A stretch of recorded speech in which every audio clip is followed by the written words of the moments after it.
Voilà, bonsoir à toutes, bonsoir à Muriel, bonsoir à tout le monde. Et donc, je vous remercie d'être venu encore une fois. Et ce soir, on ne va pas lire les documents parce qu'il y a déjà 11 documents en Dropbox et encore beaucoup d'autres informations qui nous permettent déjà de faire un pas en avant. Donc, et tous ces documents, on les a lus et chacun il peut le faire encore pour lui-même parce que c'est important de les conscientiser. Et après, quand vous vous sentez prête, bien sûr, vous pouvez les remplir, ce que je vous recommande si vous décidez d'utiliser cette procédure pour aussi vous protéger dans votre vie et aussi pour faire consuétude. Qu'est-ce que ça veut dire? Que si nous sommes à plusieurs dans une terre à utiliser ces documents, ben, tard ou tôt, il faut quand même qu'ils soient pris en considération parce que ils sont posés sur la loi UCC et par droit international déposé. Et donc, quand vous posez votre autographe et sur la signature, vous avez une loi chez vous avec laquelle vous pouvez interagir avec toute forme de vexation ou ce que vous voulez changer ou ce que ça ne vous convient plus. Hein.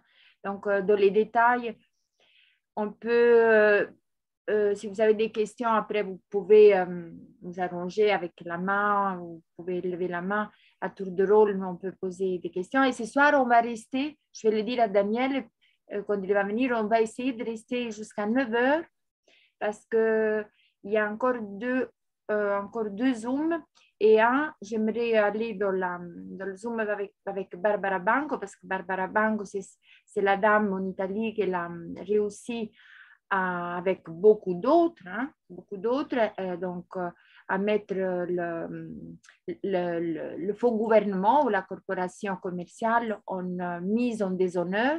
Et il y a 20 000, sinon plus, IM avec le document mise en déshonneur qu'il est parti. Donc, dans tout le macro, disons, aspect de la corporation. Et maintenant, ils sont en train aussi de l'envoyer dans les écoles, vraiment dans le micro de chaque région. Et ça, nous pourrions envisager de le faire aussi. Parce que, bon, maintenant, elle est appelée, parce que tout ça, c'est en train de s'accélérer aussi. Elle est en train d'être appelée par les réseaux sociaux pour encore amplifier l'information de la mise en déshonneur du gouvernement afin que le peuple puisse vraiment connaître son droit et agir en légitimité et en droit avec cette procédure. Mais elle envisage aussi de réunir tout l'international pour voir comment, qui se trouve où et comment. En tout cas, déjà dans dans cette Zoom, des fois, il vient nous rendre visite Jacques de Vassailly, il est de l'OPPT Colombie. Puis je vois aussi que le Chili, c'est aussi présenté. Donc, on essaie d'interagir aussi avec les autres terres pour avoir des supports d'information, pour voir comment ça se passe chez les autres, pour voir comment on peut mieux avancer aussi chez nous. Et voilà, ce soir, donc, c'est plutôt libre à des questions. Et oui, Mireille veut dire quelque chose. Oui, je voulais dire que j'ai écouté une vidéo aujourd'hui avec des parlementaires, des députés du Parlement européen, oui. Et une députée allemande a utilisé du vocabulaire qui appartient à l'OPPT, qui fait partie de ton vocabulaire à toi aussi sur cette situation. J'étais très heureuse d'entendre, de voir qu'elle est dedans, ou au moins elle est au courant. Ah, ça c'est génial, oui. Ben, c'est sûr que maintenant, ça va aller beaucoup plus vite. Et dans les autres terres, ça va, même en Russie, en Inde, donc dans les pays d'Amérique latine. Maintenant, je me rappelle plus de toutes les chats qu'il y a, mais à partir de cette mise en déshonneur en Italie, c'est sûr que ça s'intensifie et tout va pour le mieux. Mais tout va pour le mieux, c'est facile de dire parce que effectivement, toutes les menaces, elles viennent parallèlement. Maintenant, d'abord c'était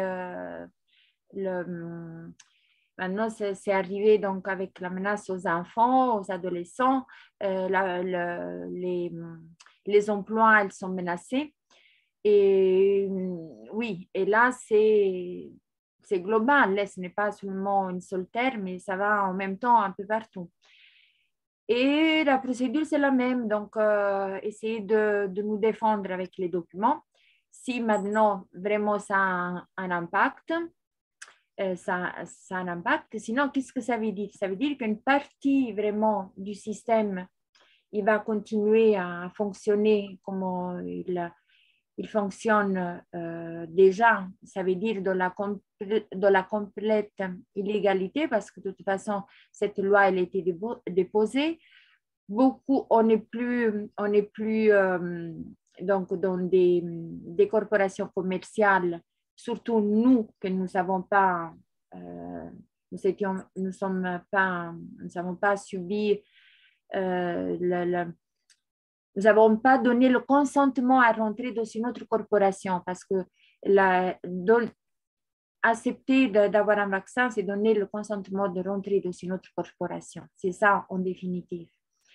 Et alors, qu'est-ce que ça veut dire? Que quand on a vraiment fait la procédure, qu'on est cohérent et qu'on se dit, bon, d'accord, maintenant, tout ça, ça ne me regarde plus, je suis prête à mettre en pratique comment on peut vraiment construire un nouveau monde à partir du nous et. C'est pour ça qu'il y a aussi cet aspect qui n'est pas seulement légal, mais c'est aussi spirituel, parce que si nous nous rendons compte que tous ces changements, en effet, c'est parce que nous avons besoin de prendre conscience que nous ne sommes pas pas seulement un papier, ça loin de là, mais pas non plus seulement un corps physique, mais nous avons un potentiel énorme qui est là à notre disposition et nous sommes ce potentiel de créativité, de création de le monde qui pour l'instant, que jusqu'à l'instant, ça nous a été, disons, enlevé avec toute la malveillance que nous connaissons. Et qu'est-ce que ça veut dire? Bon, en Italie, je vous dis ce que je connais, mais ça, c'est simplement des références pour donner des idées comment on pourrait faire si on se trouve voilà, collectivement sans avoir des ressources, comment vivre. Donc, il ne faut pas non plus s'effrayer parce que justement, plus on s'accroche au vieux, plus on donne des énergies dans le vieux et on ne voit pas la possibilité comment construire autrement. Il faut que nous soyons conscients, ça c'est bien que nous soyons conscients, qu'on peut nous enlever un titre écrit sur un papier, que d'ailleurs il est de toute façon foreclosé par cette procédure, mais on ne peut pas nous enlever nos compétences, notre potentiel encore à découvrir, puisqu'il était, comme on dit, enfermé dans un circuit close. Maintenant, après la procédure, on peut, ou pendant la procédure, nous pouvons envisager de construire à partir de nos capacités, à partir de nos compétences. Donc, si nous voulons déjà voir qui a fait des pas en avant, donc les médecins, les infirmières, les enseignants qui sont sortis du système, ben, ils sont là à disposition et seront utiles de toute façon. Maintenant, comment s'organiser du point de vue financier. Et là c'est aussi, il y a beaucoup d'idées qui sont en train de se mettre en place, mais il y a maintenant, je vois une initiative déjà à mettre ensemble un fonds commun dans lequel on peut, disons, avec lequel on peut se construire ensemble dans cette période aussi de changement, avoir des moyens déjà d'interagir encore avec le vieux système, parce que qui reste dedans, bien sûr qu'il veut il veut qu'on lui donne une value que pour l'instant il sait reconnaître.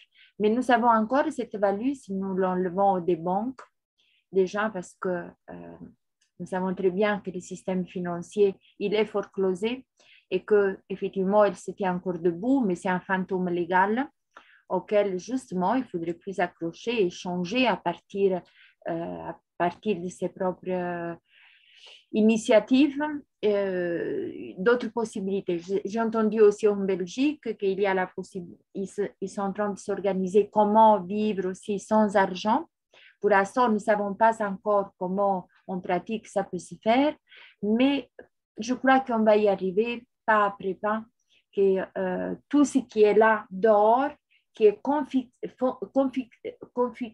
on dit, ils sont les mains dessus, donc et que pour l'instant, ça appartient encore à cette forme d'idéologie à laquelle beaucoup du peuple lui donne encore force, mais cela aussi, il faut que ça soit au plus vite changé par notre force, par notre décision, par notre détermination d'informer déjà aussi les commissariats que le peuple n'est pas tout d'accord avec ce qui se passe. Donc, nous avons le Military Order qui est posé sous la loi de 1776 et que je répète, tout le monde peut faire des recherches, il est bien déposé en Washington, D.C. Et donc, déjà autographié par 3 trustees, donc ça fait office de... C'est légal, selon la procédure UCC. Et avec l'AIM, qui c'est l'AIM, c'est le je suis, c'est lui qui est la volonté, la parole de fils de la création, hein, de créateur ou de co-créateur avec Dieu, et toute évidence, essence et substance de la vie, et donc et qui manifeste clairement son intention avec les 4 documents de Ether, donc que je vous invite à approfondir pour vous poser aussi des questions. Voilà, j'aimerais terminer de parler pour vous donner aussi la possibilité à vous de, pas seulement de poser des questions, mais aussi de vous poser des questions, d'interagir entre vous et de voir comment aussi on peut s'organiser, parce que j'ai lancé à plusieurs reprises aussi donc dans les groupes Telegram. Et pour moi, maintenant, le prochain pas à faire, c'est d'avoir ce military order avec un IM déjà préparé minimum, le nous est, et puis la preuve de donc, le financial attachment. Et déjà ça, on peut commencer des actions du nous est, donc même partout, dans les commissariats, dans les écoles. Comme on a fait des pétitions, mais là, ce n'est pas une pétition. Là, c'est une affirmation et c'est une exigence du respect, du droit. Et voilà, pour ceux qui me regardent, il n'y a pas de crainte à avoir parce que justement, si nous ne faisons rien, c'est là le souci. Voilà, donc je vois que Daniel, il est rentré. Je crois que tout le monde, vous connaissez Daniel. Daniel, c'est donc aussi l'initiateur du groupe PPT Luxembourg. Et voilà, il est là. Et si Mireille veut encore ajouter quelque chose, on avait dit on pouvait lire, Qu'est-ce qu'on avait dit, Mireille? Qu'est-ce que tu voudrais introduire à ce groupe? Oui, comme nous en avions parlé, il y avait la question du travail, mais avant, par rapport à ce que tu as dit tout à l'heure, pourquoi alors le gouvernement européen prépare-t-il une nouvelle monnaie d'euros, changer tous les billets pour 2024? C'est incroyable. Est-ce que c'est une façon de vouloir lutter contre le mouvement au PTT pour l'écraser ou empêcher les gens de cacher, de vider les banques et de prendre tous leurs euros en liquide? Que signifie de vouloir changer la monnaie alors que tout bascule? Bon, je préfère que Daniel y réponde puisqu'il est là. Moi, j'ai mon idée D'accord, là-dessus, mais je crois que... d'accord, Oui. Daniel, d'accord. on se donne ce soir jusqu'à 9 heures. Moi, je te dis, oh, ça va, est-ce qu'on peut arriver jusqu'à 9 heures parce que j'aimerais, si tu veux venir, tu viens aussi. On peut aller dans le groupe de Barbara Bank ce soir pour l'organisation parce que comme ça, ou moi je vais et tu restes, on va tous les deux. Oui. Alors, il y avait le mot travail qui pose un sérieux problème. Nous nous en sommes rendus compte lors de certaines conversations. Et il est vrai qu'en français, le mot travail n'a pas beaucoup de synonymes, alors que le mot travail est un mot qui est très dur, hein, qui nous rappelle la violence, la torture, de par son origine latine, le tripalium, qui est un instrument de torture. Et si on veut trouver des synonymes, des mots se rapprochant, tant sur le plan juridique, commercial, social, etc., cela nous pose un problème sérieux car il y a peu de mots qui se rapprocheraient du mot travail, hein, qui est pitoyable en soi. Hein. On peut penser à œuvre, ouvrage, besogne, activité, tâche, avec un accent circonflexe, peine, construction, élaboration, participation active, fonction et bien plus. Comment allons-nous réussir à trouver le mot qui convient pour remplacer ce mot qui a perdu, qui ne montre pas la joie des activités, la joie de la créativité, hein, Ben, création, il y aura quelque chose à Création. voir. création déjà, quand quand on est revenu des eaux, on œuvre, on crée.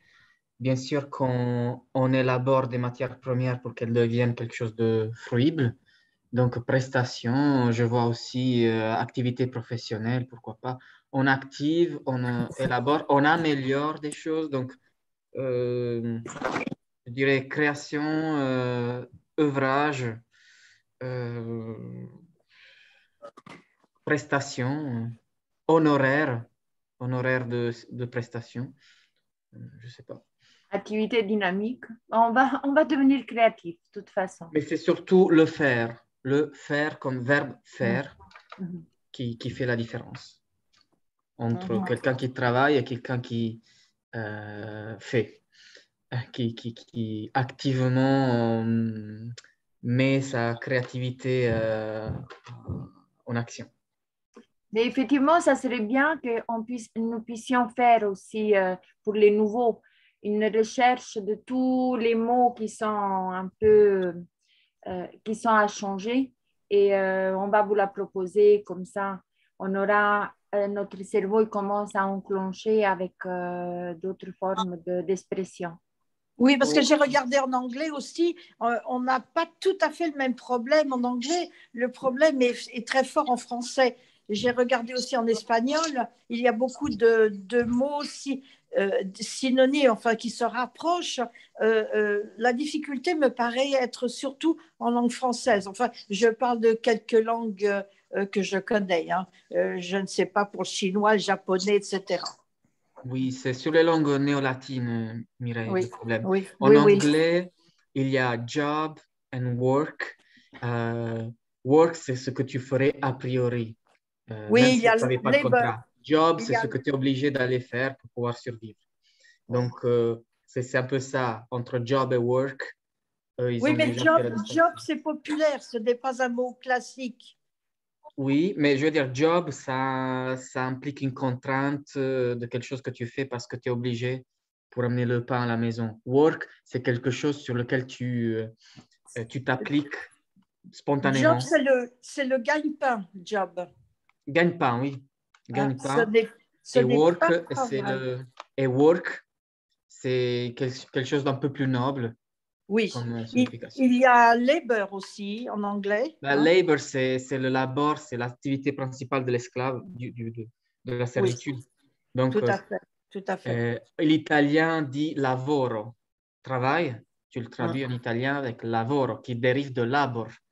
Et tu vois, l'article 1 de la Constitution italienne dit que la République italienne est fondée sur le labor. Oui, comme en anglais. Sur le labor.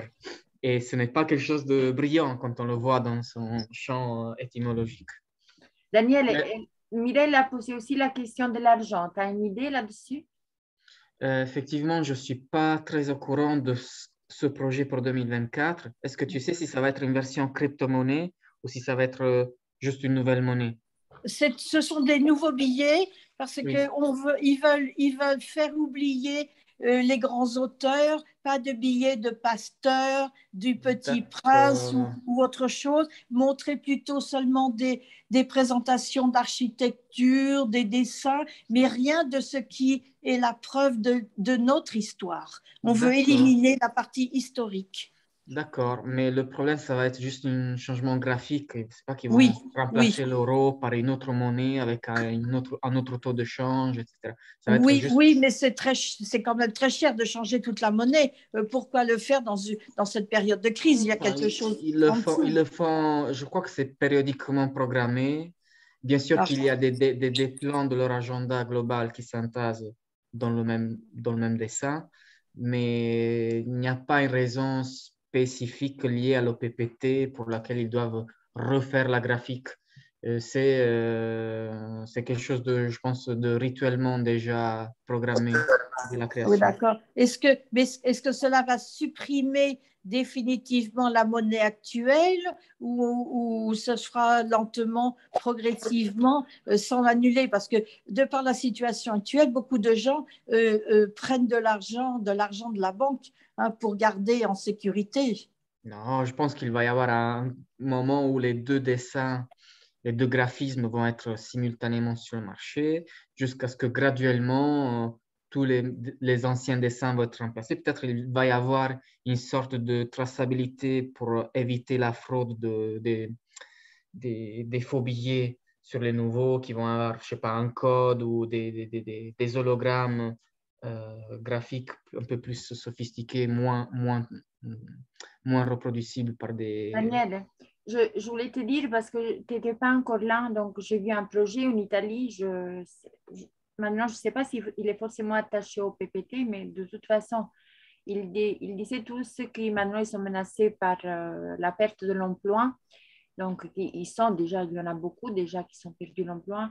Donc, ils sont en train d'essayer de créer un fonds commun, donc au-delà des banques, bien sûr, avec déjà le liquide qui est disponible, que nous pouvons avoir à notre disposition, pour pouvoir après commencer à gérer au-delà pour cette période de changement, au-delà des banques, avec déjà le liquide à disposition et voilà, interagir. Maintenant, comment techniquement, je ne le sais pas, parce que ça ne doit pas être facile, mais disons qu'il y a déjà cette initiative à prendre en considération comme idée ici aussi, ou d'autres, où il faudrait aussi regarder un petit peu en Belgique, peut-être, si on aura la possibilité de demander.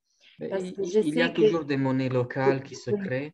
Il y a aussi des versions plus ou moins, comment dire, digitalisées, voire le Tribunale Popolare italien qui a démarré en Sardaigne par Giancarlo Zottiamant, qui a plusieurs fois fait des réunions en live avec Barbara Banco, parce que lui, il a quelque chose qui fait vraiment le tribunal populaire, et Barbara Banco fait quelque chose de... Et le tribunal populaire, il a un pied dans le système, un pied dehors du système, parce qu'il mentionne l'OPPT aussi comme une de ses bases.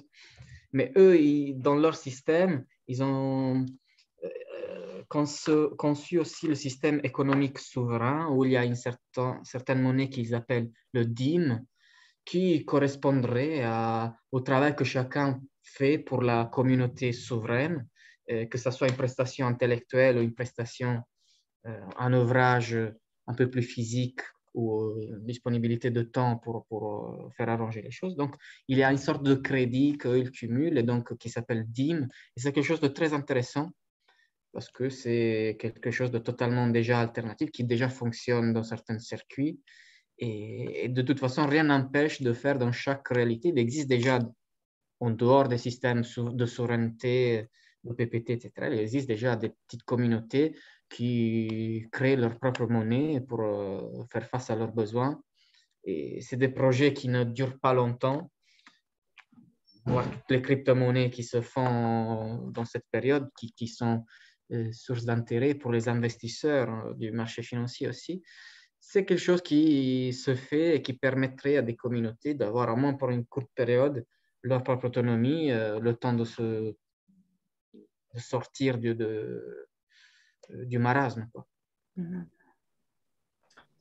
Oui, donc ce soir, c'était le titre de la réunion, c'était d'avoir un esprit créatif, de regarder autour de soi qui fait quoi, de quelle façon, puis mettre ensemble aussi des nouvelles idées.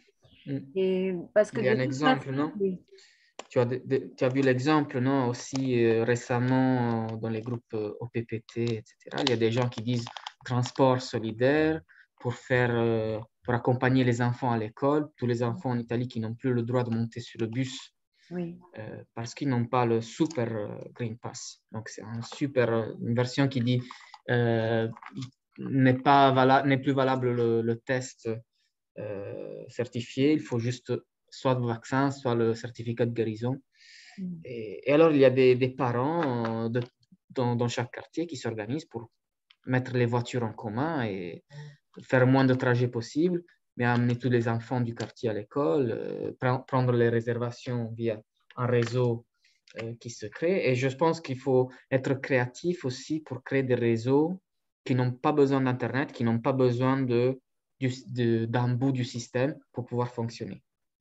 Oui, et il faut rester créatif là-dessus. Ils se sont aussi organisés, ils sont une chaîne de magasins qui fonctionne avec OPPT. Il y a aussi des écoles qui sont déjà sorties, été créées, que ça fonctionne déjà. Et oui, aussi pour les voyages, donc des avions qui peuvent aller dans le monde entier. Il y a beaucoup d'initiatives déjà de façon accélérée. Voilà, maintenant c'est à nous aussi suivre le flux et savoir comment on peut améliorer notre quotidien pas après pas, avec les autres, bien sûr, ensemble. Voilà, je renouvelle l'invitation pour le 12 du 12. On a une présentielle ici au Luxembourg. Donc, et je crois que j'ai envoyé l'email, l'invitation à tous les emails que j'ai. Maintenant, s'il y a quelqu'un d'autre qui ne connaît pas l'information, il peut me donner l'email. Mais là, je crois qu'on est déjà complet, mais vous pouvez quand même suivre par Zoom. On va s'organiser aussi. Et une autre possibilité, puisque je vis ici, les après-midi, pendant la semaine, on peut faire les documents ensemble. Voilà, on est déjà en train de le faire, donc on peut passer à l'action ensemble parce qu'il y a des petits détails que bien qu'il y a les informations dans Dropbox, c'est mieux le faire ensemble. Voilà, donc s'il y a des questions, il y a Daniel qui...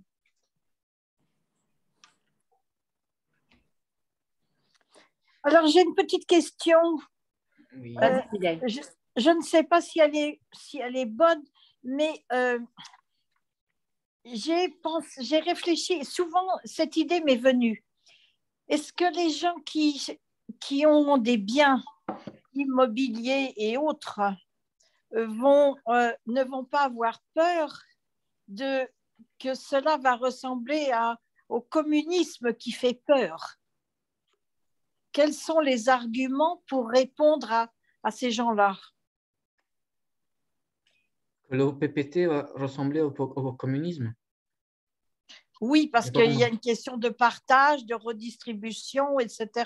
Et il y a souvent, j'ai remarqué, je ne sais pas si je me trompe, mais j'ai remarqué une certaine similitude avec des vieux textes que j'ai lus sur le communisme soviétique, par exemple. Mm-hmm. Ai-je raison? Mais il est important de pouvoir répondre aux gens qui s'en inquiètent. Bon, si disons que les gens qui font les recherches là-dessus. C'est des gens qui ont développé, je veux dire, les recherches sur la souveraineté, le PPT, etc. C'est des gens qui ont découvert que c'est effectivement le plan de l'autre camp, des élites, d'arriver à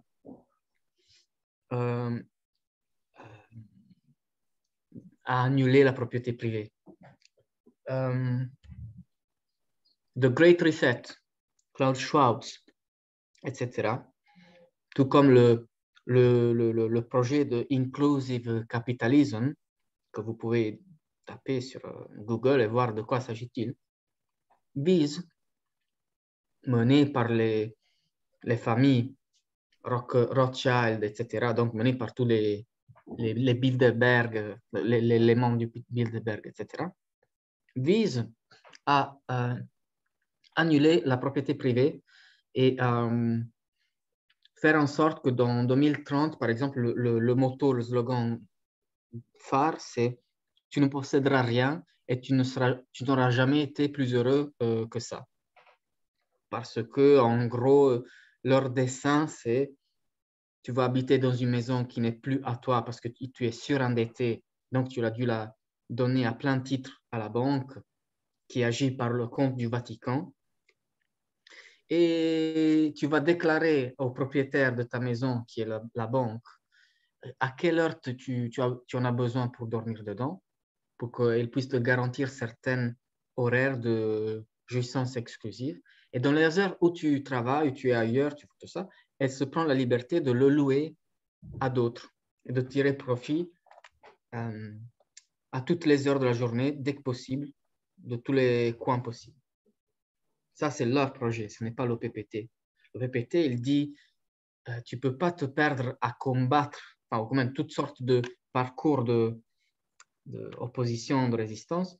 Ils te disent tous, au bout d'un moment, tu ne peux pas te perdre tes énergies à combattre le vieux système. Tu dois en bâtir un nouveau.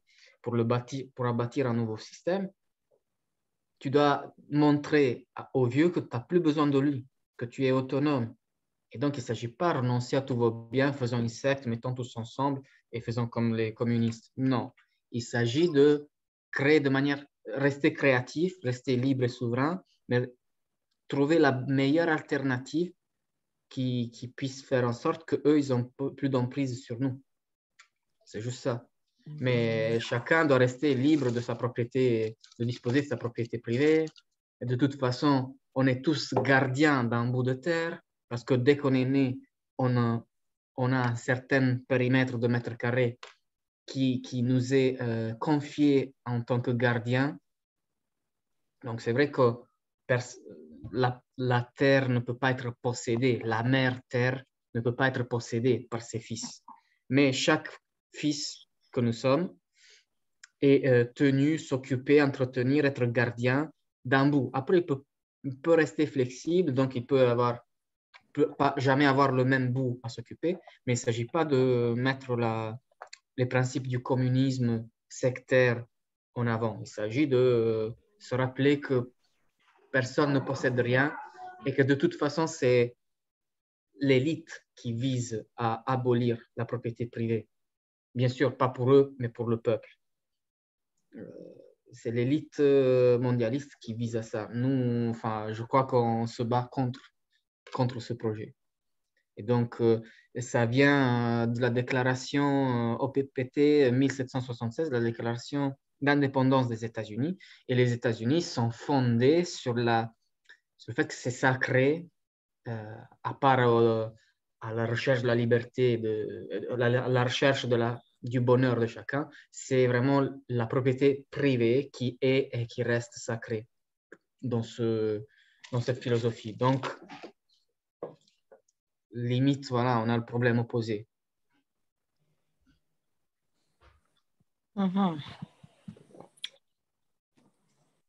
C'est assez subtil finalement. C'est subtil, oui, c'est subtil. Mais il y a un discours du pape très récent, pape de Rome, François, qui dit clairement, ne pensez pas que votre propriété privée soit intouchable. Si on le décide, au nom de la solidarité prétendue ou de l'économie des efforts nécessaires dans le système globaliste, on vous obligera à y renoncer. Oh, quelle ordure! Le discours pour lequel il peut se permettre, lui, de dire ça, non, je ne le cautionne pas, sa prise de position, mais je veux dire juste techniquement comment les choses ont été mises en place. Techniquement, depuis que ses prédécesseurs, les autres papes, depuis 1302, ont déclaré avec acte solennel souverain d'être propriétaires de tout, ils ont privé le peuple du titre de gardien de la mère Terre, de la planète. Donc, la propriété est privée à partir de ce moment-là. Donc, à partir du moment où quelqu'un, avec déclaration solennelle sur le droit maritime, a privé le peuple de son propre droit de naissance. Les notaires, qui sont ceux qui vous passent le titre de propriété, le titre d'utilisation d'un bien immobilier, c'est une caste inscrite, c'est un ordre inscrit dans le Vatican qui fait, disons, qui dépend de la noblesse du Vatican. Et du coup, c'est qui vous permet, est-ce que vous êtes propriétaire de votre maison si vous devez continuer à payer des taxes tout au long de votre vie? Non.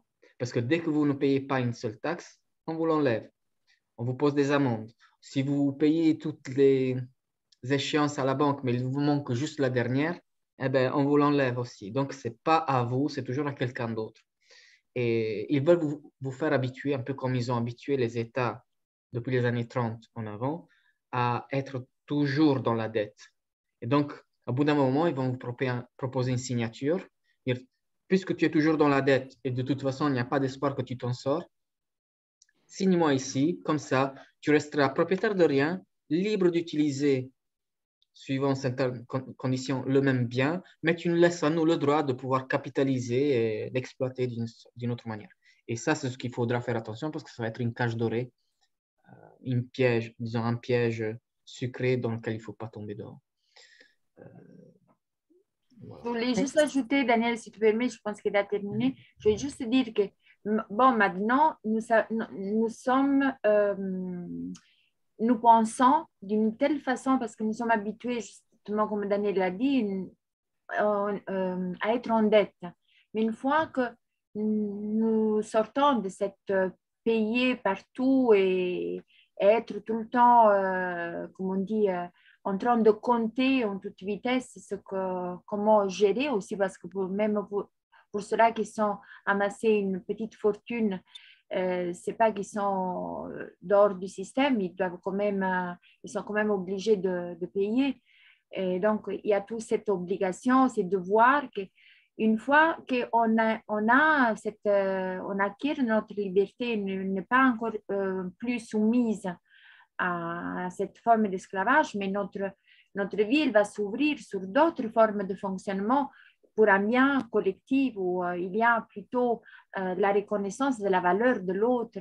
Et donc, tous ces problèmes de tirer la couverture de son côté, ça va être terminé parce qu'on aura passé déjà un cap très difficile et tout ce qui est maintenant conception de fonctionnement collectif, ça sera dépassé parce que nous allons construire de toute façon sur d'autres bases qui seront beaucoup plus équitables et mieux pour chacun. Mais là, il y a trois donc je ne sais pas qui c'était d'abord, on laisse d'abord Sonia. Sonia, tu veux? Oui, bonsoir. Je n'étais pas la première, hein, mais merci. Donc, pour ajouter une petite remarque, aux personnes qui ont peur de perdre leur propriété, il faut se dire que déjà aujourd'hui, nous sommes propriétaires de rien. Tout ce qui nous appartient, y compris nos enfants, appartiennent à la corporation. Hein. Même la garantie des banques sur les 100 000 euros, c'est des pipeaux. Hein.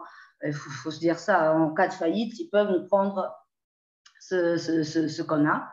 Et donc, effectivement, l'un des objectifs du grand reset de Klaus Schwab, c'est effectivement enlever toute la propriété à tout le monde et nous tasser dans des smart cities où on est contrôlable, où ils nous tiendront avec le revenu universel, etc. Donc, au niveau des propriétés, il faut se dire déjà que voilà, si on n'agit pas, si rien ne change, on a déjà tout perdu en fait. Hein. Voilà. Et puis, il y a une autre théorie aussi qui dit que les dettes de chaque pays pourraient être calculées et redistribuées sur chaque habitant. C'est-à-dire que maintenant, c'est pas la France, Luxembourg, peu importe, et ils ont des dettes autant de milliards. Il y a autant d'habitants, chacun doit payer je ne sais pas, allez, 100 000 euros. Si la personne n'a pas 100 000 euros, ils vont prendre leur maison, leur bien, la vendre, et comme ça, ils acquitteront la dette. Bon, c'est une théorie, hein, je ne sais pas si c'est effectivement dans leur plan, mais en tout cas, voilà, ce que je voulais ajouter par rapport à ça. Merci, Sonia. Donc, il y a Karim. Alors, c'était Karim d'après. Bonsoir, Karim.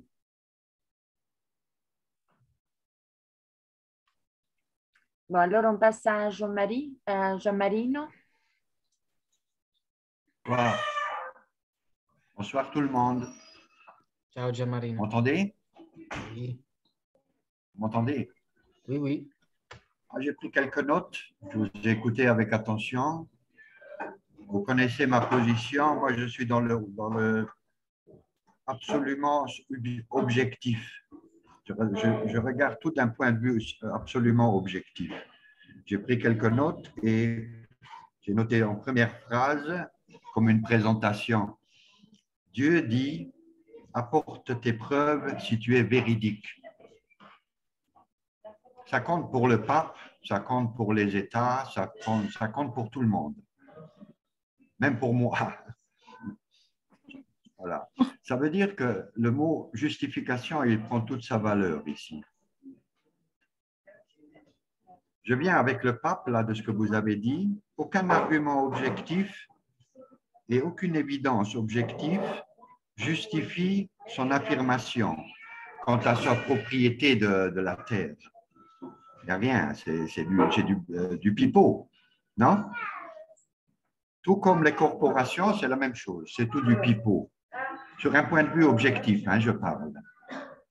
On peut facilement prouver la fraude. D'ailleurs, ce n'est même pas à nous de prouver la fraude, c'est à eux de prouver que ce n'est pas une fraude. Je pense que je ne me trompe pas. Ensuite, j'ai une question par rapport à la nationalité. Ça veut dire que je suis né en Italie, alors je présume que c'est la corporation italienne de laquelle je dois me libérer, même si j'habite à Luxembourg. Ou sinon, peut-être que le Luxembourg a prêté mon titre au Luxembourg. Je ne sais pas comment ça fonctionne entre les corporations. Qui a investi sur mon nom, sur ma nature? Voilà, ça c'est une première question. Ensuite, j'ai encore une dernière question, c'est qu'est-ce qu'ils ont prévu, ces soi-disant élites, qui sont plus sataniques que élites, d'un point de vue technique pour remettre les humains en esclavage, vu qu'ils sont au courant qu'il y a de plus en plus de monde qui sont au courant et qui vont entamer les démarches pour se libérer. Alors, ils ont sûrement prévu, par rapport peut-être au code QR, là, par rapport aux implants, ou je ne sais pas qu'est-ce qu'ils ont prévu de manière technique pour nous esclavager, mais d'une autre façon. Si vous avez déjà réfléchi à ça. Voilà, c'est tout. Merci. Alors, merci Gianmarino, merci à Sonia aussi. Je reprends de Sonia, de son discours. Je ne sais pas si vous me voyez. Vous me voyez? Okay. Donc, Sonia avait dit très juste, parce qu'elle a complété ce que j'avais commencé de dire. Nous ne sommes propriétaires de rien. Et c'est la vérité, d'un certain point de vue formel. Et l'objectivité derrière ça, Marino, c'est quoi? C'est que, effectivement, c'est pas que nous, on n'est pas propriétaires de rien. C'est que nous ne sommes pas vivants pour le système. Objectivement, hein, nous sommes des morts. Mais objectivement, personne n'est propriétaire. Nous sommes des morts. Nous sommes des morts jusqu'à preuve de manifestation de notre propre être en vie, du fait d'être en vie. C'est à nous de le manifester. Parce que pourquoi, objectivement, le pape peut se permettre de dire ça? Parce que le pape, comme les autres souverains, il est reconnu comme réel. Royal, ça veut dire réel. Tu es né en Italie, tu connais le mot reale. Reale, en italien, ça veut dire les deux. À la fois réel et royal. Donc, le pape, il est quelqu'un de réel. Toi, tu es quelqu'un de faux, selon le système.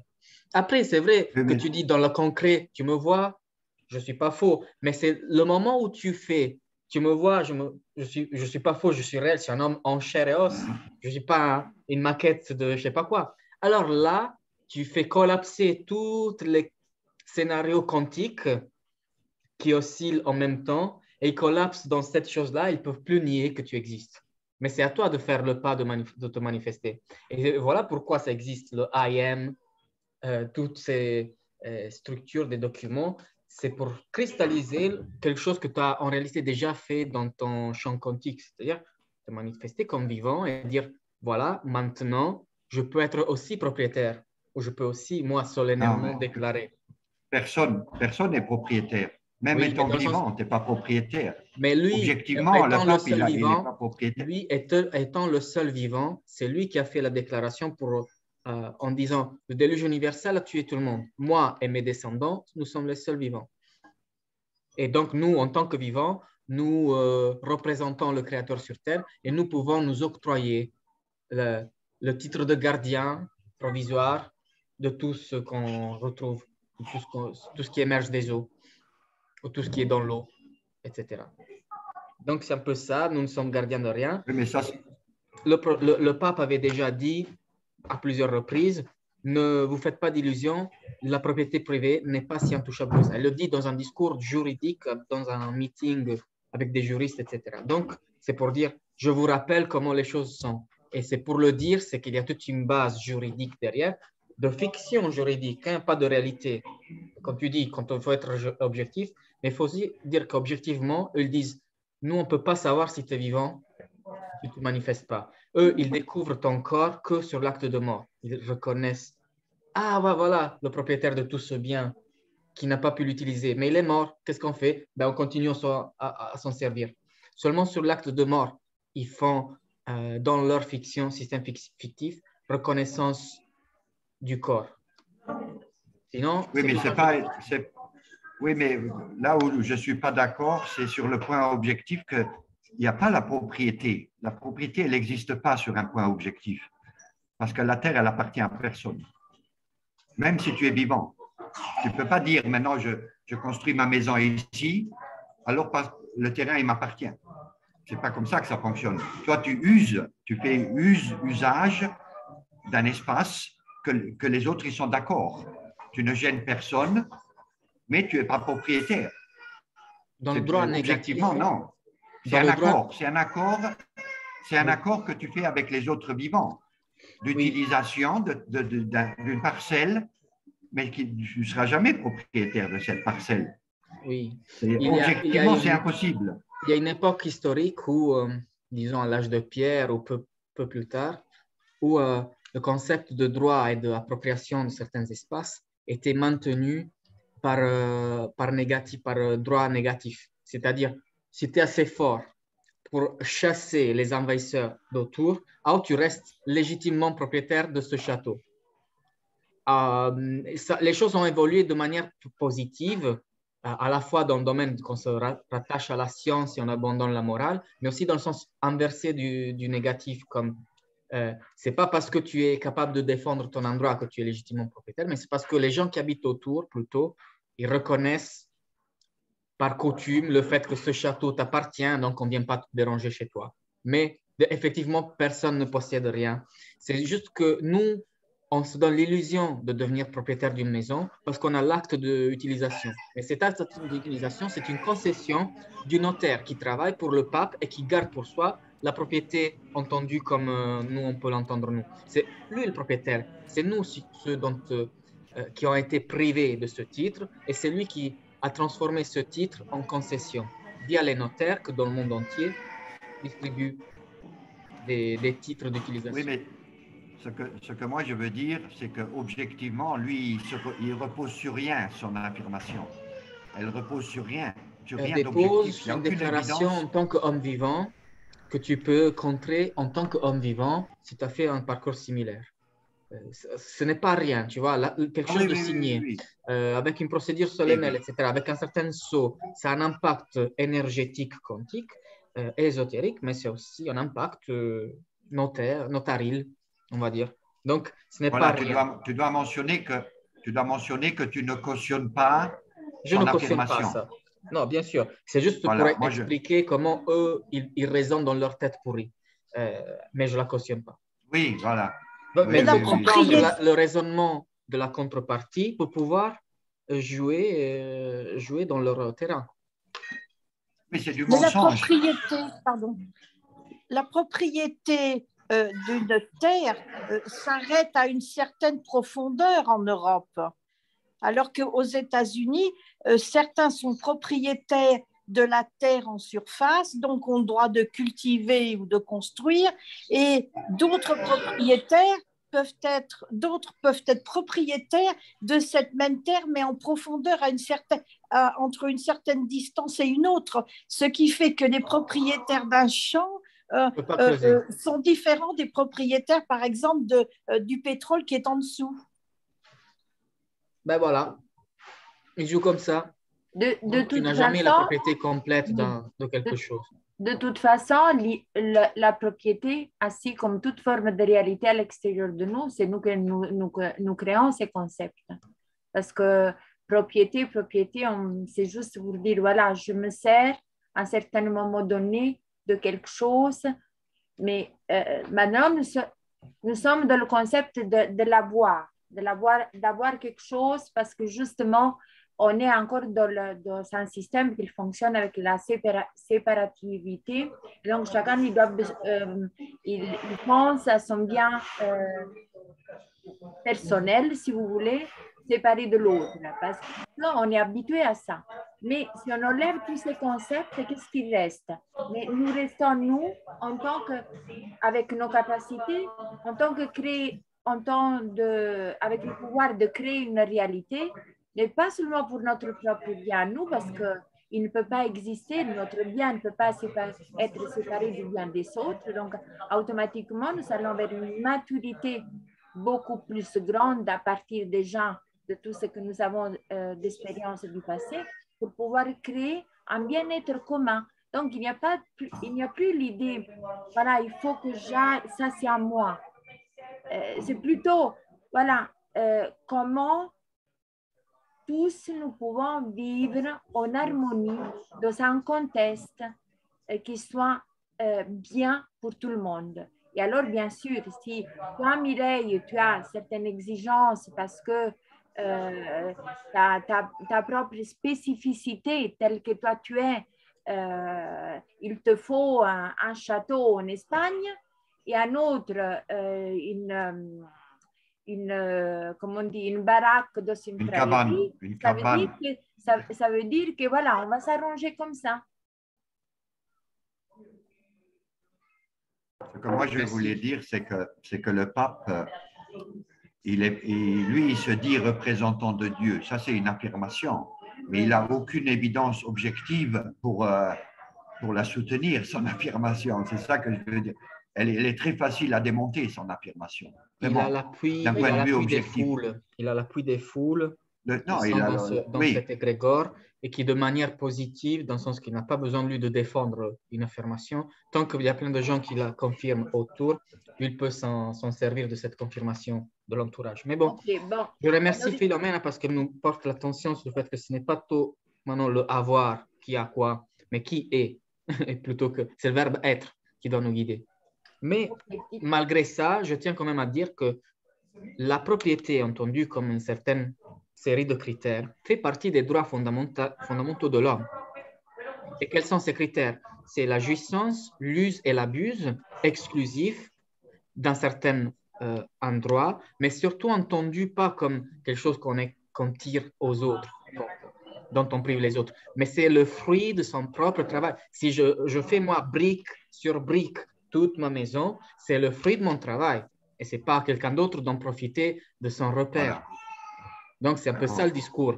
Si j'ai fait moi le travail, ou si j'ai payé quelqu'un en allant travailler ailleurs pour pouvoir, disons, payer le maçon qui a mis brique par brique pour mon compte, c'est le fruit de mon travail, cette maison. C'est dans ce sens-là que personne ne devrait y toucher.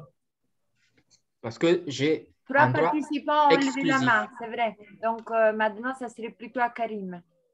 Et puis, Excusez-moi, juste j'interromps pour une question pratique. Jean-Marie, il y a beaucoup de bruit derrière toi. Quand tu parles pas, si tu peux couper ton micro parce que en plus pour l'enregistrement, je pense que voilà. Désolée. Maintenant, c'est pour Karim. C'est bon, Jean-Marie. Oui, bonsoir tout le monde. Bonsoir. Alors là, par rapport à ce que disait Jean-Marie, moi je trouve que c'est une question importante quand même, la question de la propriété. Parce que je pose la question à Daniel, il n'y a pas un paradoxe entre le capitalisme et le communisme? Est-ce que fondamentalement, au départ, ils ne sont pas tous des communistes? Et ce qui différencie ces deux notions, c'est l'argent, quoi. Parce que le communisme soviétique, il était dominé toujours par une monnaie, le rouble. Et je pense que ces deux idéologies finissent par se rejoindre. Mais si on le compare au communisme des Indiens d'Amérique ou des Germains du Grand Nord, c'est un communisme sans argent, où il n'y a pas de propriété, quoi. Et c'est ça que je trouve intéressant. Et ben là, pour en revenir aux solidarités, là, ce qu'on nous impose, c'est pas des solidarités, c'est des solidarités contraintes. Donc je vais poser la question, est-ce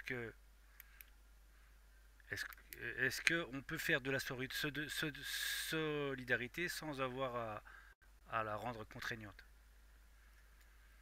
Voilà. J'avais d'autres questions à poser. Oui, il y a, disons, la compréhension à la base de tout ça, Karim, c'est que la devise courante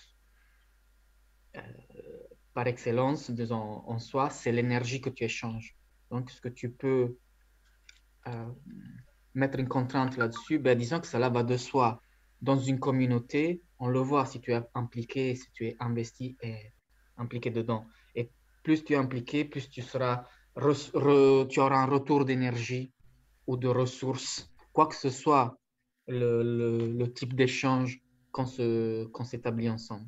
On peut dire c'est des patates aujourd'hui, on peut dire ça va être des lingots d'or demain, on peut dire c'est juste des belles prières qui sont bien canalisées un autre jour, parce que tout est un échange d'énergie. Donc, c'est la devise courante. Et je pense que c'est le concept des sociétés qui fonctionnent sans monnaie. C'est pas qu'ils n'ont pas de monnaie, c'est qu'ils arrivent à faire ce que la monnaie fait sans avoir besoin d'un totem figuratif matériel pour pouvoir le mettre en place. Les Indiens américains, etc. Mais en fait, tous ces systèmes de solidarité contrainte, elles ont été créées pour que des gens vivent de ça, quoi. Je veux dire, par exemple, s'il n'y a pas les agents de l'administration, le directeur de la CAF, s'il n'y a pas de CAF, eh ben, il n'a pas de boulot. Tandis que moi, je pense que, par exemple, dans une association, ceux qui demandent de l'argent, quand on ne demande pas, on donne plus avec l'élan du cœur, quoi. C'est ça que je dirais. Et je suis sûr, moi je crois vraiment que si on supprime toutes ces solidarités forcées, et ben la solidarité naturelle elle va se faire d'elle-même. Exact. Mais eux sont là pour éviter que tu comprennes que la solidarité puisse se faire spontanément. Et comme ça, tu sors du système. Parce que si tu comprends ça, pourquoi tu devrais aller te soumettre à la fraude du nom légal, au passeport, au système des passeports, etc. Si tu avais déjà ça et que ça marche bien et que c'est tout spontané, non infiltré par personne, non imposé non plus, je pense que personne ne ferait partie de la République de France. Tout le monde serait dans un réseau alternatif solidaire. Et c'est ce que nous, on doit se donner créativement la chance de élaborer. Mais il y a déjà il y a des précédents, ça se fait, hein, ça commence à... Mais il faut commencer par, comme tu disais, Daniel, ses voisins, quoi. Moi, j'essaie de faire quelque chose avec mes voisins ici, enfin, Exact. avec les gens qu'on peut... il suffit d'une centaine de personnes. Et, Oui, rapprochement social plutôt que distance sociale ou geste barrière. Et oui, faisons attention aux questions hygiéniques de santé, bien sûr, mais socialement, mentalement, intellectuellement, spirituellement, émotionnellement, rester le plus proche possible de ceux qui sont à portée de main. voilà, ouais. Bah, j'ai un ami que Quoi je que ce voulais inviter. soit, quoi que ce soit leur On position donne, actuelle. on donne la parole à Renato maintenant si Karim il a terminé ou Oui, c'est bon, j'ai fini. Ouais. ça va? Merci Karim. C'est Karim. Oui, bonsoir tout le monde. Est-ce que vous m'entendez bien? Parce que des fois, j'ai des problèmes. Ça va? Ça va, ça va. Okay. Voilà. Donc, je voudrais reprendre un peu, revenir un peu en arrière déjà. Ce que Sonia avait dit, je voudrais peut-être juste le compléter un peu. Elle a pratiquement tout dit. Donc, avant, Daniel, il parlait du Klaus Schwab. Il faut savoir que ces gens-là, ils ne se cachent aucunement. Ça veut dire ils font tout ouvertement. Il suffit de lire ce qu'ils veulent faire et on sait déjà ce qui va nous attendre. Donc, quand on parlait maintenant de la déspropriétation, ça veut dire qu'ils veulent nous enlever nos propriétés. Quand on parle d'un salaire universel, tout est dans leur programme. Bon. Pardon, est-ce que c'est possible de parler plus fort ou d'augmenter le volume, Renato? Oui, attends voir. Excuse-moi. Oui. Est-ce que ça va mieux là? Ça va mieux? Pour moi, j'ai l'impression que oui. Et vous? Oui. Moi, je t'entends très bien, Renato. Oui, ok. Ben, moi, j'ai le maximum et je n'entends pas trop. Bon, pourtant, je suis à quelques centimètres du micro, sinon je vais bouffer mon ordinateur. Là. Ça doit être chez toi, Muriel, alors. Oui. Moi, c'était bon aussi à partir du début. Oui. Mais regarde, mets au maximum l'audio chez toi. J'ai mis au maximum. Enfin, si je suis la seule, bon, tant pis. Hein. Oui, excuse-moi, mais moi, je t'entends de toute façon même trop bien, hein, même très bien. Ah, voilà. Moi, je dois tenir l'appareil contre mes oreilles, ce qui n'est pas très sain. Comment? Ouais. Oui, bon. Alors, voilà, donc tout ce qu'ils veulent faire, qu'ils ont dans leur programme, il est ouvert à tout le monde. Il suffit d'aller sur Internet et on retrouve pratiquement tout le système et tout le livre de Klaus Schwab, le grand reset, justement, où ils veulent faire tout ce qu'on veut faire. Donc, au plus tard même, en 2030, c'est un système de transhumanisation qui va se mettre en marche réelle. La 5G va jouer là-dedans. Il ne faut pas croire que la 5G, c'est juste pour avoir un film en 10 secondes. Ce n'est pas ça. Hein? Voilà.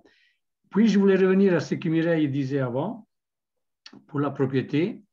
Moi-même, je suis propriétaire de ma maison après des années et des années et des années de sacrifices. Et je peux très bien comprendre que quand on pense seulement qu'on puisse nous enlever notre propriété, ça fait mal au cœur. De l'autre côté, il faut savoir une chose, je vous montre juste un petit livre, si vous arrivez à le lire, mais c'est à l'envers. Ça, c'est un des livres qui nous ouvre un peu notre intellect pour l'instant, pour nous amener à un changement de conscience et savoir que dans l'avenir, on n'aura plus besoin de propriété, puisqu'en changeant le système de conscience, nous serons là pour les autres et les autres seront là pour nous. Le troc, ce n'est pas vraiment le bon mot, mais l'argent n'existera plus. Ça se fera tout doucement, tout doucement, tout doucement. Et je dirais, moi, que, allez, une petite prévision personnelle, si tout marche bien, dans 30 ans, nous n'aurons plus besoin d'argent. Nous n'aurons plus besoin de propriété parce que le tout, ça va changer de façon qu'on aura chacun les maisons qu'il nous faut, mais peut-être pas dans la façon que nous la voyons maintenant. Et l'idée, ou même, l'idée d'avoir une propriété ne nous viendra même plus à l'esprit. Moi, j'espère le vivre encore, même si j'ai déjà 66 ans, j'espère en vivre encore une soixantaine, comme ça, je suis sûr de les vivre, tout ça. Mais tout ça, ça doit changer vraiment, pas là, mais là, vous voyez, là-dedans, la conscience. Et lui, il écrit, ce n'est pas le seul, que cette nouvelle terre, que lui, il appelle terre 2, ça veut dire la deuxième terre ou la nouvelle terre, elle fonctionnera tout à fait différemment. Quand on aura compris que nous sommes tous un, dans le un, non, Jean-Marie, tu dis non, il faut changer de conscience, il faut oublier les religions, il faut oublier tout, il faut tout oublier. Il faut tout oublier et là, vous allez voir que nous serons un dans l'unité. Quand on aura compris ça, la propriété n'aura plus absolument aucun sens. Mireille, ça va se faire petit à petit, hein? Ce n'est pas d'aujourd'hui au demain. Hein? Donc, il faut nous donner aussi un peu de temps. Voilà, c'est tout ce que je voulais dire. Merci. Renato, moi j'espère que ça, on ne doit pas attendre 30 ans, mais que ça se fasse le plus vite possible parce que si déjà la maison des honneurs en Italie, il prévoit qu'effectivement, il y a beaucoup de choses qu'ils ne payent plus, ils ne veulent plus payer, ni les autoroutes, ni les impôts, ni les taxes sur l'électricité. Tout cette force de chacun, qu'elle est allée au système, elle sera, toute cette énergie, elle sera consacrée à développer d'autres projets. C'est déjà en train de se faire. Donc, à cette heure-ci, la nouvelle Terre, elle est déjà en train de prendre naissance chez beaucoup. Et en plus, si nous accélérons notre prise de conscience que nous pouvons avoir aussi à notre disposition au plus vite possible ces changements à travers les machines de physique quantique, nous allons beaucoup plus rapide. Et là, bien sûr, on est tous d'accord que l'idée de la propriété, c'est simplement une conception mentale. Mais en réalité, on ne peut rien mettre dans notre corps, posséder. Non, on peut juste se servir et on peut juste être les gardiens de cette terre. Voilà.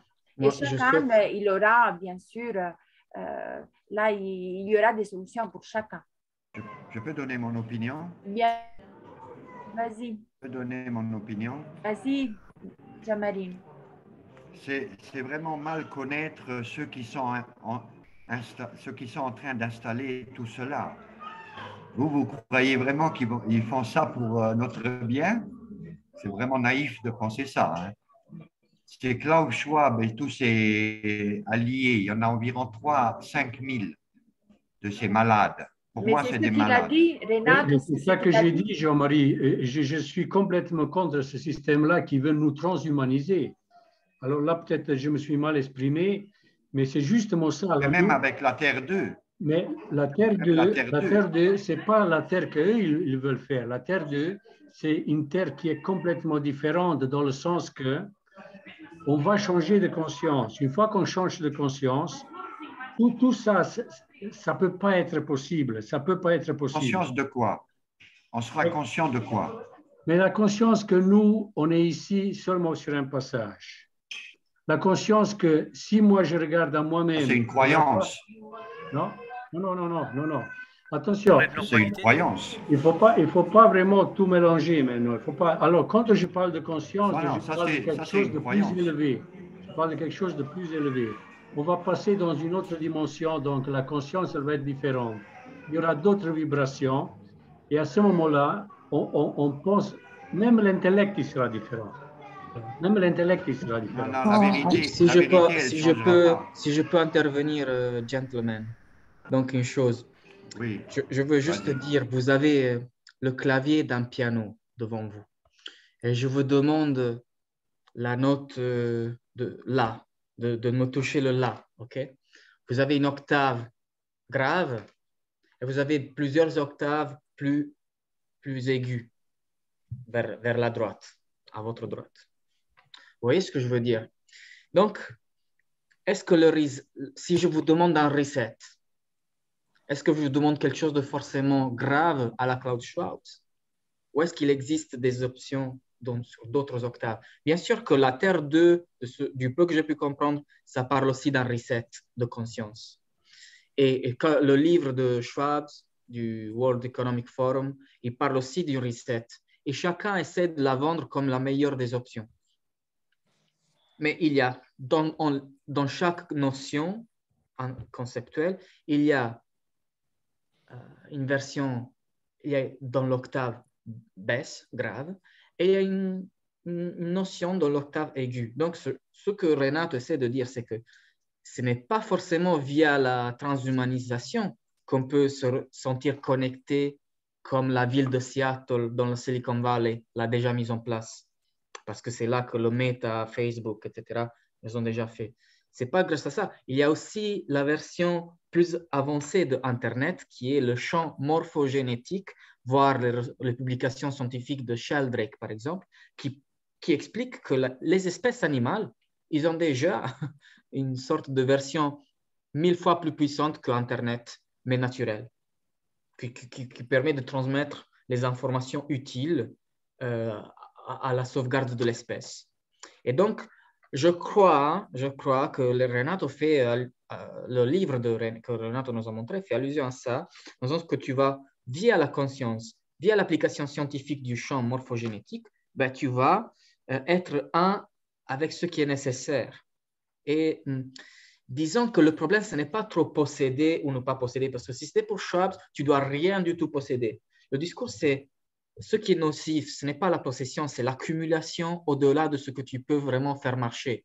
Si tu as 4 maisons, mais tu arrives à en faire marcher une et demie, tu en as 2 et demi de trop. Tu vois ce que je veux dire?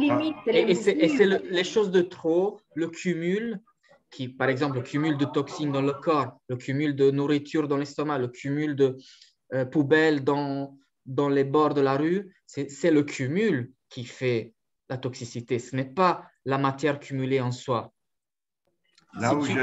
Si tu débordes un certain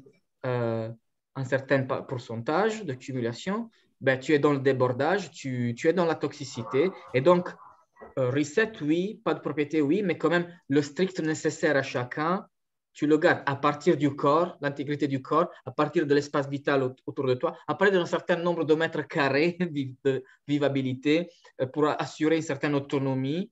Et après, tu restes un avec ton voisin, mais pas forcément tu dois lui respirer collé sur l'oreille. Tu vois, je veux dire, c'est un peu ça, mais c'est l'extracumulation qui va sortir de notre conscience parce qu'ici, on est focalisé sur le avoir, au lieu de être. Une fois que tu es, tu auras aussi, mais tu auras le nécessaire sans excès de cumulation. Oui, c'est Quand vous parlez de conscience, quand vous parlez de conscience, vous parlez de quoi? Champ morphogénétique, c'est le mot scientifique, c'est le champ morphogénétique, une sorte de réseau quantique de connexion entre le cerveau de chacun qui appartient à la même espèce. C'est, en d'autres mots, l'expérience du centième singe, si tu veux. Tu vois, il y a eu une expérience très célèbre où, au Japon, ils ont mis deux groupes de singes faisant partie de la même espèce. Une sur l'île A, l'autre déplacée à X kilomètres plus loin sur l'île B, qui ne se communiquaient pas, ne pouvaient pas se voir à vue d'œil. Donc, ils nourrissaient les petits singes avec des pommes de terre cuisinées, mais ils ne les donnaient pas dans les mains, ils les jetaient dans le sable. Donc, elles étaient sales, ces pommes de terre.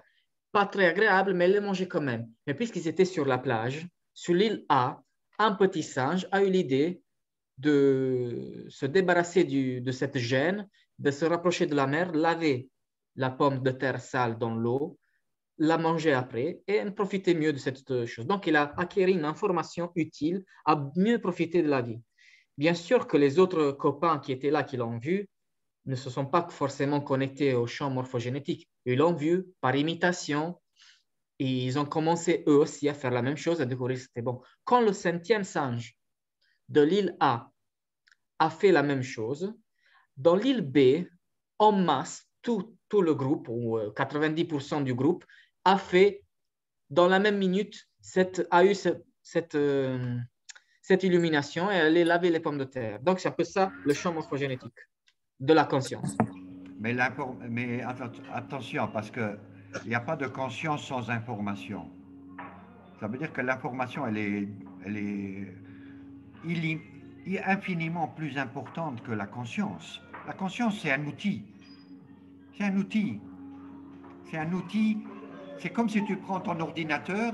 Il n'est pas important, l'ordinateur. Internet n'est pas important. C'est l'information qui est importante, qui traverse. Oui, mais il te faut bien une conscience pour capter l'information et pour la transmettre. Oui, les deux sont... L'importance, c'est des deux. Parce que si tu as juste l'info, mais tu n'as pas l'ordi, comment tu sais comment tu fais à l'afficher dans un potentiel écran? Tu vois, je veux dire. La conscience. Pas mettre une priorité, une hiérarchie entre l'instrument. Si, il y a une hiérarchie. Entre l'instrument et la substance, dans les cours de médias, on nous apprend toujours the medium is the message.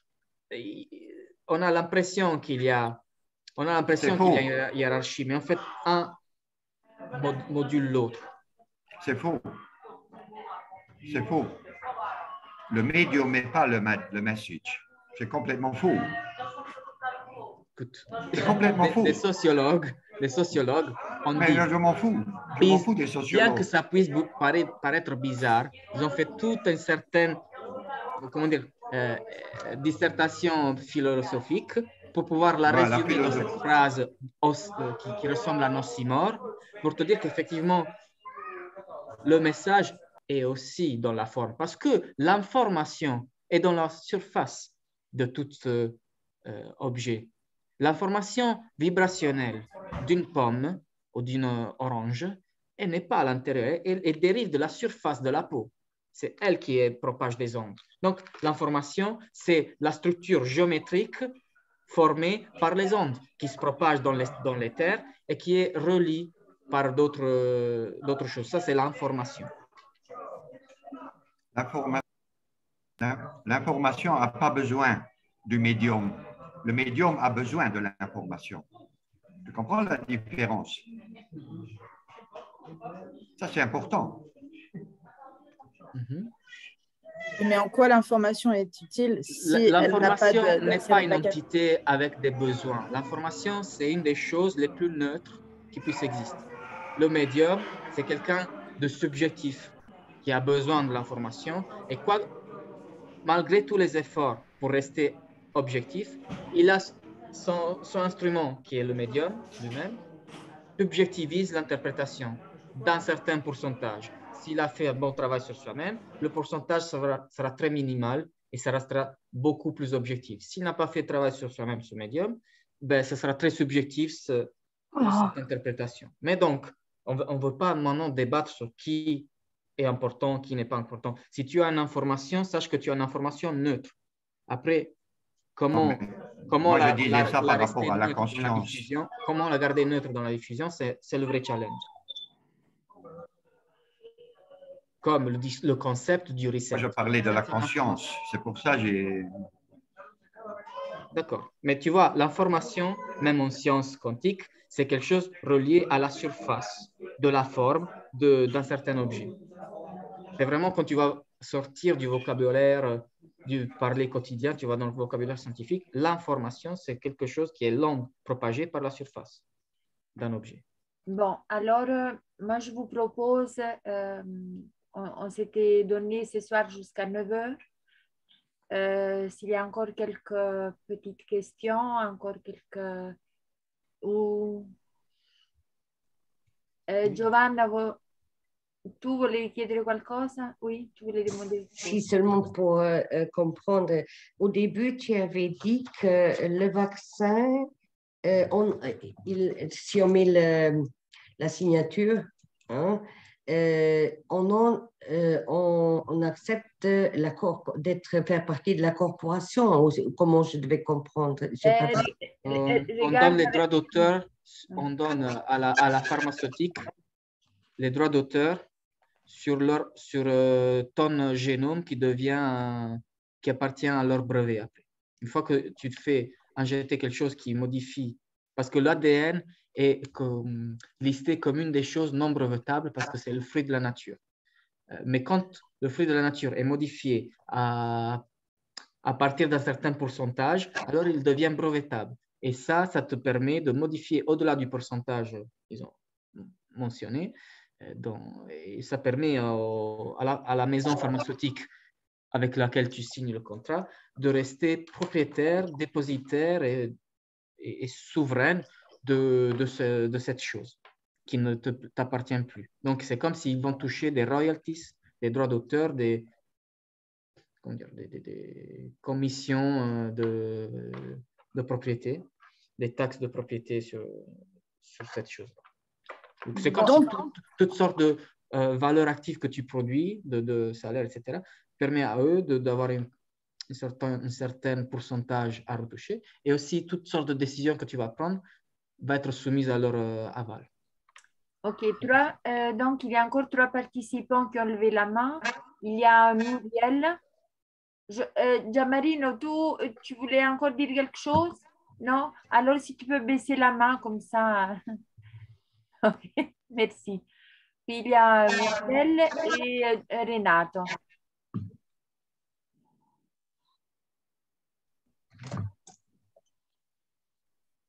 Je commence alors ou c'est à moi? Oui, vas-y. Honneur aux dames. Ok. Moi, je voulais juste donc avoir une réponse à la question que j'ai posée dans le chat. Je ne sais pas si vous l'avez vue.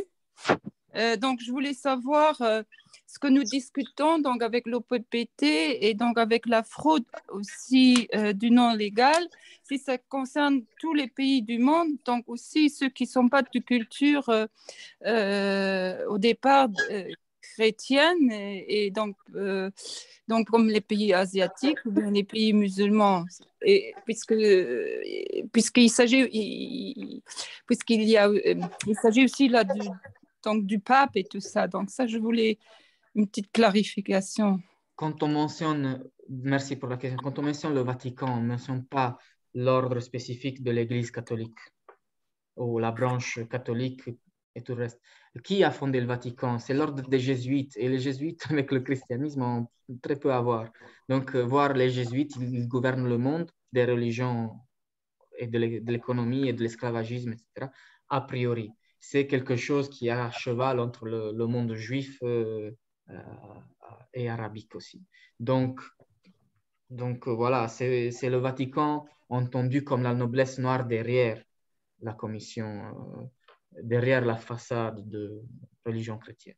Il y a une autre question de Marino qui avait dit « Moi, je suis né en Italie, mais j'habite au Luxembourg. Est-ce que je dois me détacher de l'Italie ou de Luxembourg ?» Moi, je dis ce que moi j'ai fait, parce que je suis dans le même cas. Je suis né en Italie, j'ai grandi en Italie, mais j'habite à présent au Luxembourg.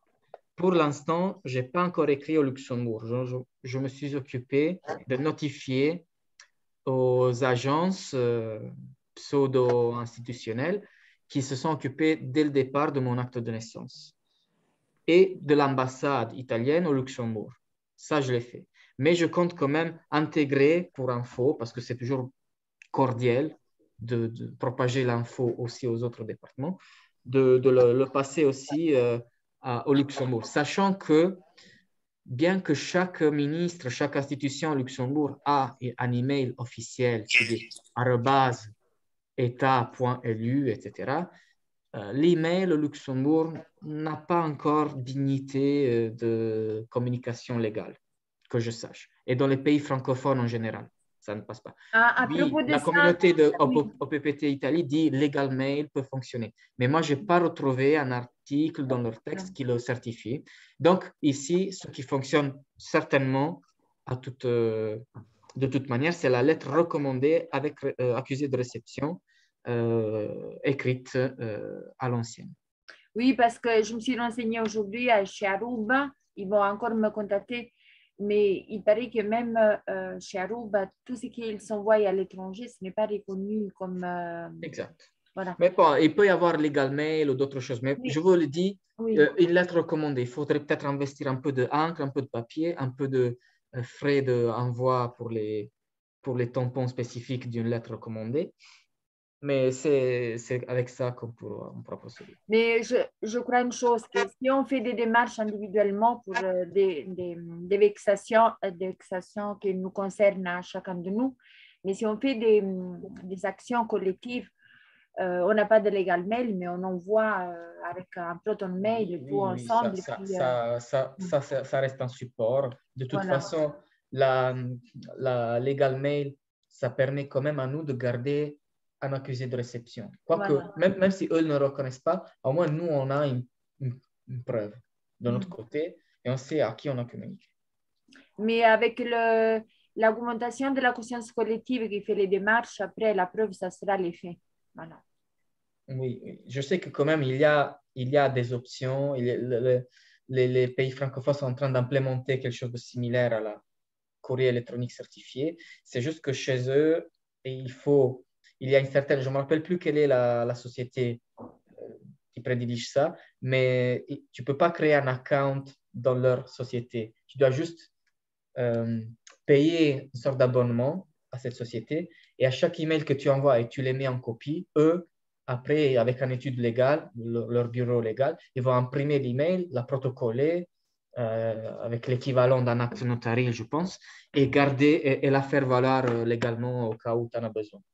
Donc, eux, ils disent, voilà, on vous fait ce service de officialiser vos emails. Il suffit juste de payer l'abonnement annuel et nous mettre en copie pour les communications que vous souhaitez protocoler. Oui, parce que et maintenant… donc, mais bon, c'est une démarche où il faut payer à eux. Là, pour les recensements, maintenant, on a eu les papiers pour les recensements. Nous, c'est pas que nous avons dû signer une recommandation. On n'est pas censé forcément de l'avoir reçu. Donc, voilà, ça peut aller aussi dans l'autre sens.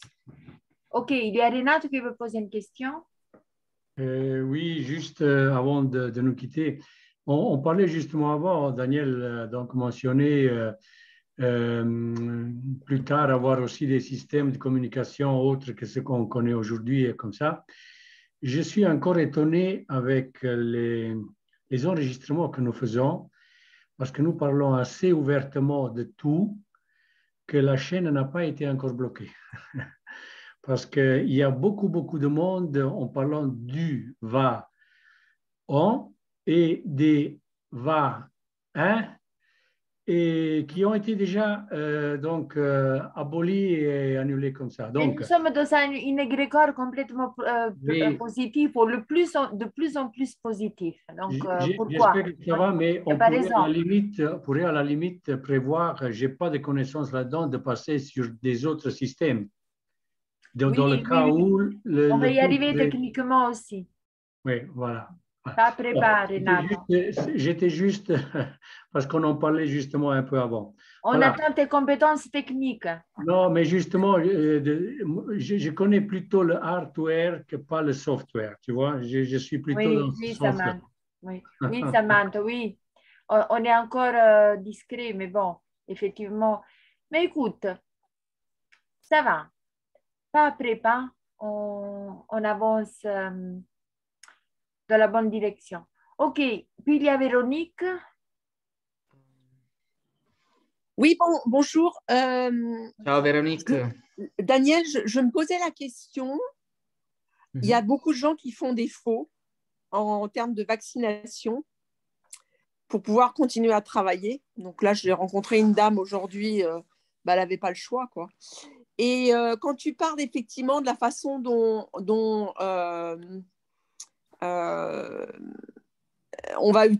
ils vont utiliser le fait de l'injection. Oui, ce n'est pas trop le fait qu'il y a vraiment quelque chose dans ton corps. C'est que tu as signé un contrat où tu… Mais voilà, la signature tu acceptes du contrat. que ce qu'il y a dans ton corps, maintenant, ça appartient à eux. Mais la signature du contrat, c'est bien ce fameux certificat quand on est quand on a le QR code, quoi.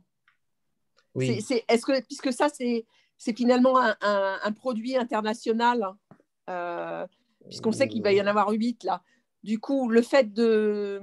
Oui, c'est ce fameux papier. je pense que ce n'est pas le pas final, mais c'est un pas propédeutique et quand même connecté aux numéros qui t'ont déjà créé, parce que tu as déjà sur la carte de sécurité nationale et la carte de santé, non, C'est le pass, assurance le Green nationale. Pass en Italie, où nous, on a la même chose, hein, le pass. C'est ça qui... Enfin, Oui, c'est je ça vois qui ça va parce être. qu'il y a C'est des émis par contournements. le ministère du Trésor, des Finances et du Trésor, cette chose-là. Alors que tu dis, pourquoi ce n'est pas le ministère de la Santé qui fait? Parce que, disons que le software, l'ordinateur pour créer les QR codes, c'est dans les mains du ministère du Trésor. Non, la raison, c'est que c'est toute une question de relier ça aux bandes de l'acte de naissance, que lui aussi, comme tout autre acte administratif, passe par le ministère des Finances avant d'être vendu dans le marché boursier. Donc ce que je voulais dire, c'est que ce document, à partir du moment où tu génères que ce soit un vrai ou un faux, te met dans la même position. Exact, parce que ce n'est pas trop le poison éventuel, on peut dire on n'en sait pas assez, ce n'est pas trop le poison qu'ils vont t'injecter dedans qui est le vrai souci. C'est un souci collatéral, bien sûr, mais je pense qu'un des buts non collatéraux, mais principaux, c'est vraiment de te enregistrer de cette manière-là, comme quelqu'un qui est soumis à la règle des droits d'auteur et des brevets. Bon, moi, je te dis ça parce que j'ai eu le Covid et donc j'ai un pass Covid. Donc, je suis enregistrée. Oui, mais j'ai le pressentiment que c'est temporaire, le pass des gens guéris, et qu'ils vont faire en sorte qu'avec une nouvelle psychose, guéri ou pas, tu dois te faire au moins une dose, et dès la première dose, tu es dedans. Mais donc, c'est vrai aussi qu'à que la première dose. Ouais. pour la loi universelle, disons, le consentement doit être confirmé 3 fois. Ça, c'est une loi qui existe depuis la nuit des temps. Oui, mais je comprends, mais 3 que fois ce soit que les... Ouais. dire oui à ton agresseur pour que l'agresseur ne peut pas être traité de criminel ou processé karmiquement. Les 3 doses. Et voilà les 3 doses, d'où ça vient le discours. C'était clair dès le départ qu'il fallait 3 doses pour moi. Mais pensez à aller lire la procédure. Même en Dropbox, il y a les lettres qu'on peut utiliser. Donc, il y a des solutions que si ça ne marche pas, ça veut dire qu'il faut se tourner d'un autre côté. Voilà. Parce que plus oui, non, mais je dis, ça ne sert à rien d'aller vers des faux, quoi. Oui. S'il y a des gens qui se sentent temporairement... Parce que, tu vois, le faire le faux, ça n'équivaut pas à dire 3 fois oui. Et de toute façon, comme j'ai montré dans l'email la dernière fois, quoi que tu es obligé de faire, tu as un délai après avoir accepté pour notifier que tu n'es plus d'accord, tu retires ton consentement. Si tu le fais assez tôt, une communication similaire, même mise en pro avec des... Le sens, c'est important, ce n'est pas le mot spécifique. Même en improvisant un peu, en se trompant de couleur du font choisi, en se trompant de, je sais pas, n'ayez pas peur de vous tromper. C'est le sens, c'est l'énergie que vous imprégnez, donc l'intention que vous imprégnez avec l'énergie que vous activez, qui compte, qui va faire la chose. Donc, faites une communication. Malgré tout ça, j'annule toutes les clauses éventuelles et potentielles qui puissent, à présent, ou les rajouts successifs des modifications de conditions, les annule a priori, comme ça. Et cette communication vaut d'officiel. Par email, suivi par, si vous voulez être vraiment tranquille, par recommandé accusé de réception. Et ça, au cas où demain, vous avez l'accusé de réception, je voulais vous les communiquer, vous n'avez pas riposté. Voilà, vous êtes, je suis sans préjudice. Voilà.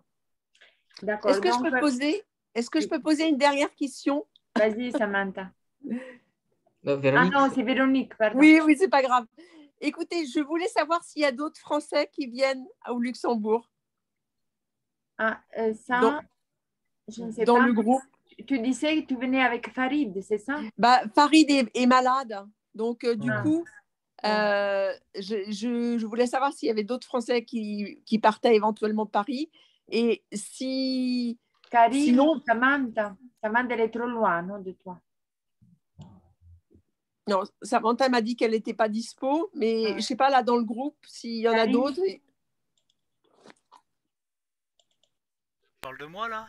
Oui, Karim, oui, Véronique, elle dit qu'elle va venir au Luxembourg. Est-ce que vous êtes sur le même chemin? Vous pouvez vous mettre d'accord? Non, elle est où, elle?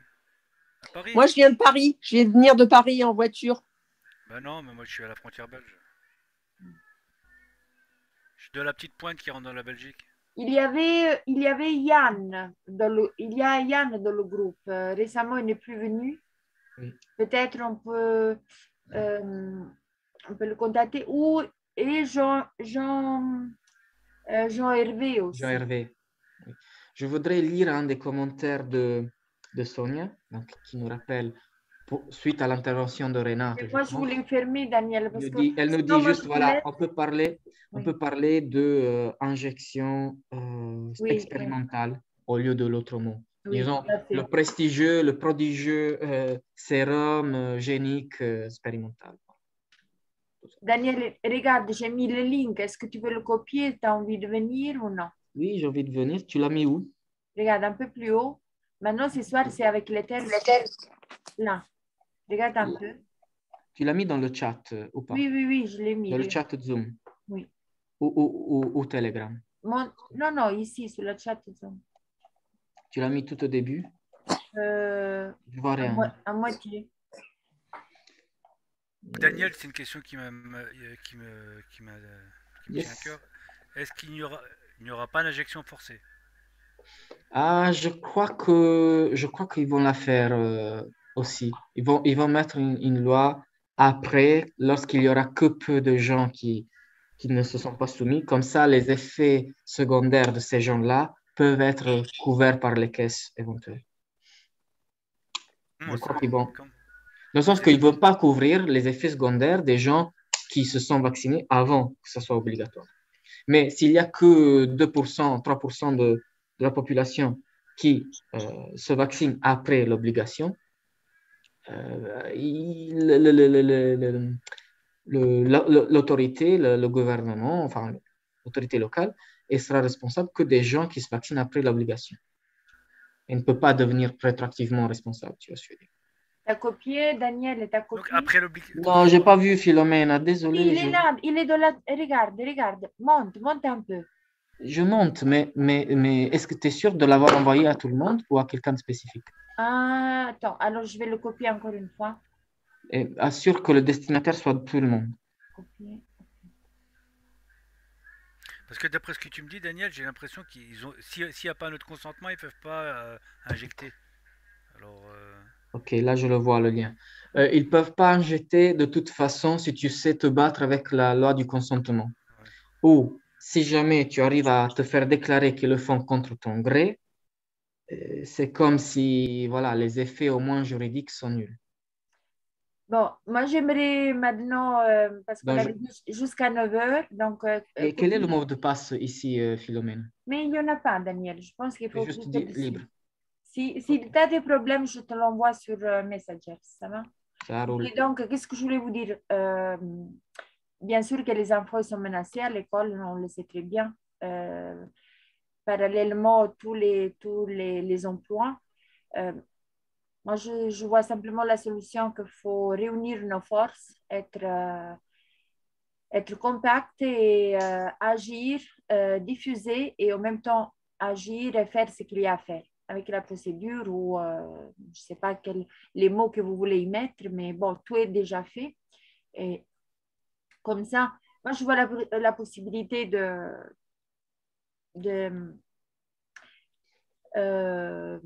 récolter des emails, donc commissariat, police, commissariat, école, directeur, poste, pharmacie, mais tout. Oui. Ce serait rien que pour demander à quelle adresse postale il faut envoyer les vraies communications. Parce que nous, on ne va pas se limiter aux emails, on va faire aussi là. Mais dans l'adresse officielle, ils pourront te dire, si vous avez une recommandée à faire, faites-le à cette adresse et à l'attention de cette personne plutôt que de cette autre personne. Comme ça, on aura En déjà même les temps, on fait consuétude, on fait l'action et on fait aussi la consuétude. Donc, on fait augmenter la puissance de notre information. Oui, et si jamais quelqu'un de vous a quelque chose à notifier à une des autorités locales, ben, tenez-nous au jus, comme ça, si on a envie, en pleine responsabilité, on pourrait rajouter à support notre propre communication qui se rajoute. Comme ça, vous n'êtes pas tout seul à communiquer quelque chose, même si c'est pour un intérêt privé, personnel, on peut se rajouter parce que tout ce qui est votre problème est notre problème aussi, et vice-versa. Voilà. On va faire ça, c'est la consuétude qu'on doit créer. Tous ensemble. Ok, donc merci beaucoup. Merci tout le monde. Je suis désolée, je suis un peu pressée, mais comme ça, plus on a d'informations, plus on vous donne des informations. Ok, bon, on peut fermer ici si vous êtes d'accord. Oui, comme ça, je vais merci suivre beaucoup. Philomena dans l'autre chat. Oui. Bonne soirée. Merci, bonne soirée. Merci. Bonne soirée. Merci, au Ciao, revoir. merci, Tamara. Ciao, ciao, ciao. Au revoir.